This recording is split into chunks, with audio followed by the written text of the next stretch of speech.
له بغلان څخه یو ځل بیا بد خبر. WHO په بغلان کې ښایي سلګونه کسان د خټو او ویجاړیو لاندې پاتې وي. د روغتیا نړیوال سازمان په بغلان کې د سیلابونو له امله د مرګ ژوبلې شمیر د ډېرېدو په اړه خبرداری ورکوي او وایي شاید سلګونه کسان د خټو او ویجاړیو لاندې پاتې وي.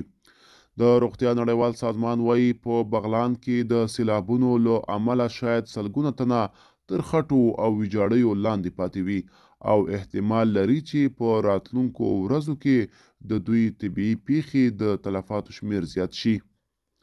WHO د یکشنبې په ورځ په خپله ویبپاڼه خپاره کړي راپور کې لیکلي هڅه کوي چې د اوبو په وسیله د لیږدونکو ناروغیو لکه نس ناستي د خپرېدو د مخنیوي لپاره کار وکړي.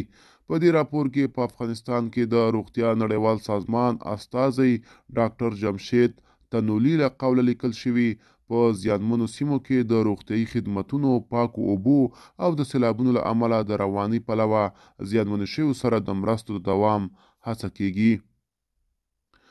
په ورته وخت کې د بغلان د فلول کلي اوسیدونکي خدای دادي دانشیار ازادي راډیو ته وویل له سیلابونو 2 ورځې وروسته وتوانید د خپل تره جسد له خټو راوباسي. هغه وایي هغه په کور کې ناست و چې له بده مرغه سیلاب راګیر کړ. کورنۍ تره یوازې راوباسي خو خپله سیلاب کې ګیر پاتې کیږي. له 2 ورځو وروسته یې موږ جسد هغه ویجاړیو کې پیدا کړ چې دیوال پرې راچپه شوی و. د بغلان یو بل اوسیدونکی بیا ازادي راډیو ته وویل رالېږلي ویډیویي پیغام کې ویلي د سیمې د خلکو ټول کورونه ویجاړ شوي، اوس مهال د څښاک اوبو، خوراکي توکو او نورو اړینو مرستو ته اړتیا لري. هغه وایي 20 کورنۍ وې چې هیڅ هم ترې پاتې نه دي.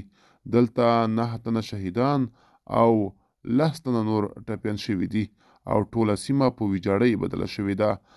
هغوی چې ژوندي پاتې دي اوبو، خوړو او نورو توکو ته اړتیا لري ټول د نورو په کورونو کې دي. په بغلان کې د سیلابونو له امله خلکو ته د اوښتو زیانونو په اړه څېړنه روانه ده او د ملګرو ملتونو د ادارو په ګډون په بېلابېلو بنسټونو تر اوسه له دې پیښې د مرګ ژوبلې په ګډون د زیانونو په اړه بېلابېل معلومات خپاره کړي دي.